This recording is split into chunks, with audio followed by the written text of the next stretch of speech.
ఈ బ్రిడ్జ్ ని వేల కోట్ల విలువ చేసే బాంబ్స్ ఏమీ చేయలేకపోయాయి. బట్ ఈ ₹5 ప్యాకెట్ పూర్తిగా విరగ్గొట్టేసింది.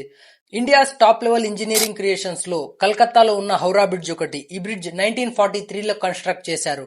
అప్పుడు దీని స్పెషాలిటీ ఏంటంటే ఈ బ్రిడ్జ్ కన్స్ట్రక్షన్ లో ఒక్క నెట్ అండ్ బోల్ట్ కూడా యూజ్ చేయలేదు, మొత్తం రివోట్సే. ఇది ఎంత స్ట్రాంగ్ అంటే World War II లో జాపనీస్ ఎయిర్ ఫోర్స్ కలకత్తాపై 131 బాంబ్స్ వేసింది. అప్పుడు కొన్ని ఈ బ్రిడ్జ్ పైన కూడా పడ్డాయి. ఎన్నో లక్షల వెహికల్స్ డైలీ ఈ బ్రిడ్జ్ పై నుంచి ట్రావెల్ చేస్తాయి, అయినా ఎలాంటి డ్యామేజ్ జరగలేదు. కానీ 2013లో ఇంజనీర్స్ సర్వే చేస్తున్నప్పుడు ఒక థింగ్ ని గమనించారు. పిల్లర్స్ లో ఉన్న ఐరన్ థిక్నెస్ 6mm నుంచి 3mm కి వచ్చేసింది. అంటే almost half of the thickness తగ్గిపోయింది.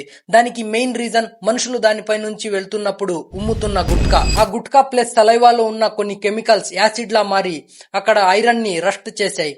ఇంత మంచి సెన్స్ ఉన్న మనుషుల కారణంగా అక్కడి గవర్నమెంట్ ఆ బ్రిడ్జ్ పిల్లర్స్ ని గ్లాస్ ఫైబర్ తో కవర్ చేస్తుంది. ఈ తలనొప్పి ఇక్కడ ఒక్కటే కాదు, bus stand, railway stations, public places, ఆఖరికి వందే భారత్ స్టార్ట్ అయిన రోజే ఎవడో ట్రైన్ లోపల గుట్కా ఉమ్మేశాడు. చిన్నప్పుడు ఇండిపెండెన్స్ డే, రిపబ్లిక్ డే కి దేశ్ రంగీలా రంగీలా అంటే ఏమో అనుకునేవాడిని. బట్ ఇప్పుడు ఇదంతా చూస్తుంటే, ఈ గుట్కా మార్క్స్ చూస్తుంటే అర్థమవుతోంది.